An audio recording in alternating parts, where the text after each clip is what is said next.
Hello, my dear students. Welcome to 31st presentation. Enjoy the presentation using in your works. For any questions, the contact is below.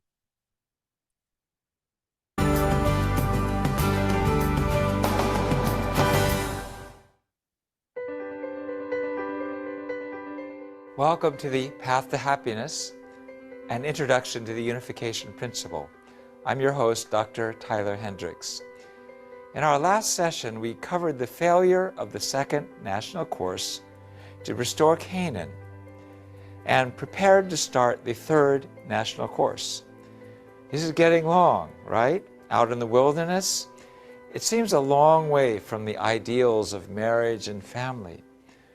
But our lives and the world around us are pretty much way out in the wilderness too. Through the course of Moses, we're seeing how God never gives up, but is always creating a foundation to receive the living Messiah. So we study Moses' course and Jesus' course, knowing that they are, in many ways, not so different from our own, and that God is with us as He was with them. After the failure of the spies in Canaan, Israel wandered in the wilderness for 40 years. They finally returned to Kadesh Barnea. While they were drifting around, following God's direction, all the people over 20 died, and those under 20 grew up worshiping and dedicating themselves to the tabernacle, surviving through their faith and loyalty. Thereby they created the foundation of faith for the third attempt to restore Canaan.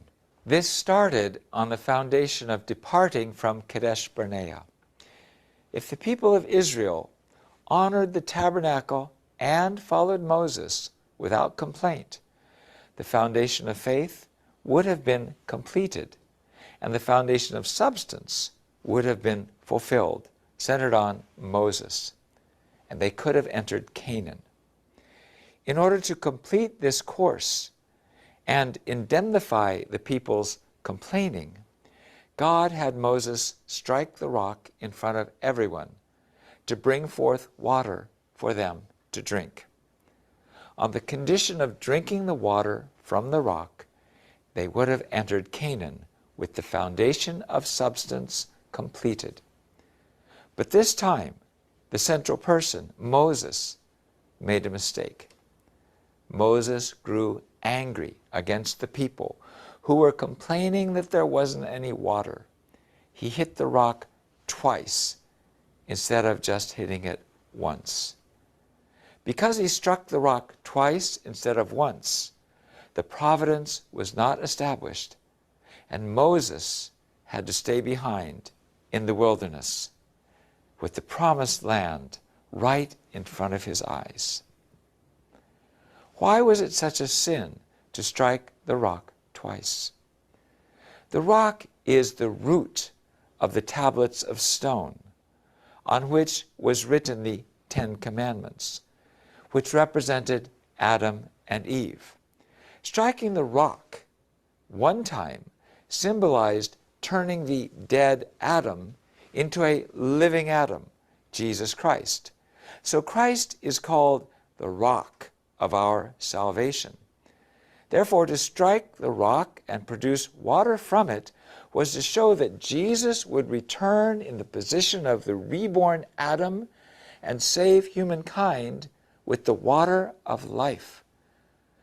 Striking the rock again symbolized striking Jesus. Because Moses did so in a rage of anger, Satan found a condition to strike Jesus when he came. After Moses struck the rock twice, God sent down fiery serpents to kill the unfaithful people of Israel. God told Jesus to make a bronze serpent and hold it, or God told Moses to make a bronze serpent, and he told him to hang it up on a pole and said that whoever looked upon the serpent on the pole would be saved. What was that? What did all that mean? The fiery serpents represented the serpent Satan, who made Eve fall. The bronze serpent on the pole represented Jesus Christ, who would come as the heavenly serpent. This foretold that if the people were unfaithful to Jesus, he would have to be put on the cross, and all who believed in him would be saved. Moses lived until the age of 120, and he died on Mount Nebo, from which he could view Canaan. Moses called Joshua to lead Israel after his death, and God blessed Joshua greatly. God told Joshua, "No one will be able to stand up against you all the days of your life. As I was with Moses, so I will be with you. I will never leave you nor forsake you. Be strong and of good courage, because you will lead these people to inherit the land I swore to their forefathers to give them. Be strong and of good courage. Be careful to obey all the laws my servant Moses gave you. Do not turn from it to the right or the left, that you may be successful wherever you go." Joshua brought 2 spies and dispatched them to the city of Jericho. A prostitute named Rahab put her life on the line and tricked her countrymen in the city in order to help the spies escape. Rahab appears on the family tree of David and Jesus. The 2 spies reported faithfully, and the Israelites who were born in the wilderness believed in this report. They said, "The Lord has surely given us the whole land. All the people are melting in fear because of us." With this, God could forgive the sins of the faithless spies 40 years before. Centered on Joshua, the people of Israel established the 3-day journey to the Jordan River. They followed the Ark of the Covenant, which split the Jordan River, just as Moses split the Red Sea.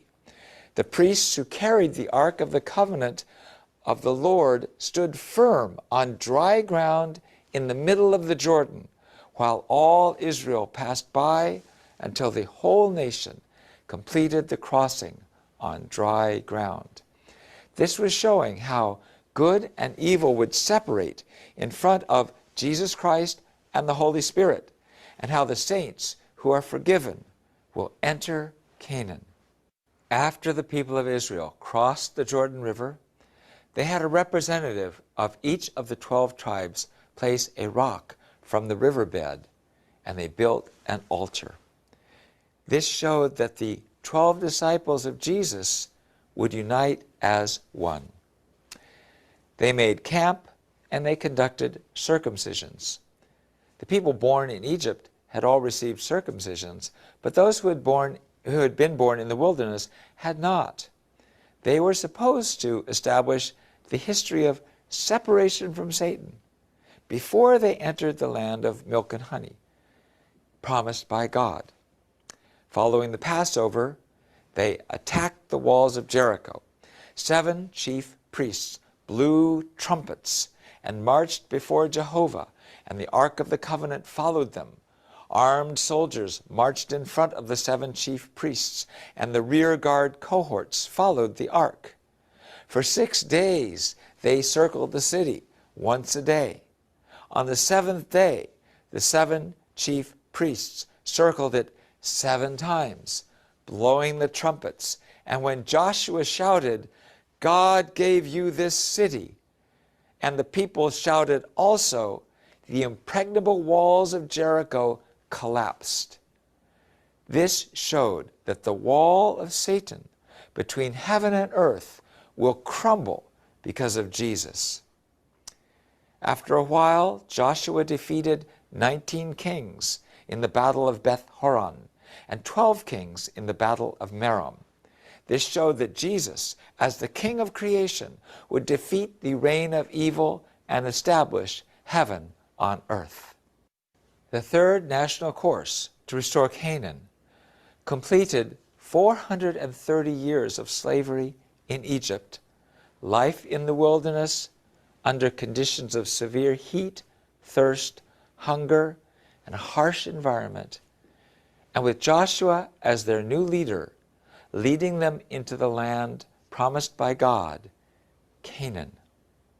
After they entered Canaan, Joshua divided the land they conquered among the 12 tribes, and they settled in Canaan. Now the national expectations were completed, centered on Joshua. However, the Messiah could not arrive before a kingdom on God's side was built, capable of fighting the kingdoms on Satan's side.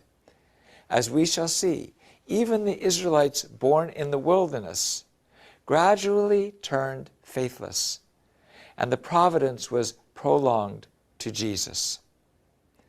What are some lessons from the course of Moses? The first lesson is that God is the center of history, and God has an absolute purpose based upon which He leads humankind. Second, the journey of Moses shows us that depending on the fulfillment of the human portion of responsibility, the accomplishment of God's plan is decided. Third, God does not interfere with men and women's portion of responsibility. He deals with the results. Fourth, the greater a person's mission, the greater is the test for that person. So if any of you are having great hardships, temptations, or tests of your faith, the lesson here is, don't get angry, don't worry, be grateful. Moses gave so much, but his anger betrayed him. Despite his incredible sacrifice and beautiful relationship with God, but to his eternal credit, he raised up his successor, Joshua, and selflessly gave everything to him and accepted God's judgment. Like Moses, let us accept the vision that God has for us. In our next session, we will apply these same principles to the life, death, and resurrection of Jesus and the founding of Christianity. Thank you for listening, and I look forward to sharing our next session with you. Yeah, thank you very much. This was the presentation. Okay. For any questions, the contact is below or chat.